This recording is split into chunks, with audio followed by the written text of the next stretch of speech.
আগের পার্টে তোমরা দেখেছিলে যে আমি আমার বান্ধবীর বিয়েতে এসেছিলাম, আর এসে কি করেছি জানার জন্য অবশ্যই ফার্স্ট পার্টটা দেখো, না হলে বুঝতে পারবে না।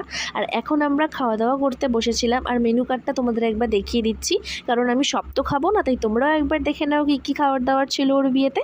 আর আমি আর হৈমন্তী 1 মাস ধরে না প্ল্যানিং করেছি অনুষার বিয়েতে এটা হবে, ওটা হবে, সেটা হবে। আর ও আমাকে বলেছিল আমি 10টা মিষ্টি খাবো, বাট খাওয়ার সময় খেলো 2টো। আমি বললাম কী রে, তুই নাকি 10টা খাবি, তো 2টো খেলি কেন? তো এই সমস্ত করে কোনো রকম একটু খাওয়া দাওয়া করে বেরোতো না বেরোতেই তো ওদের সবার সামনে বমি করে, মানে এম্বারেসিং ব্যাপার স্যাপার, কিচ্ছু সহ্য হয় না এখন আর। তারপর কেলাতে কোনো রকমে বাড়ি এসে ভিটাজাইম খেলাম। আর এইখানে ছিল দেখো এতগুলো আমার টেস্টের রিপোর্ট, কি এলো না এলো তোমাদেরকে পরে জানাচ্ছি। আর পরের দিন সকালবেলায় আমি ডিটক্স ওয়াটার খাচ্ছিলাম, আর চিয়া সিডসটা না মুখে দিতেই না প্রচণ্ড ধুলো লাগলো বলে আমি ঝাড়তে বসেছি। দেখো লিটারালি এতটা ধুলো ছিল এর মধ্যে।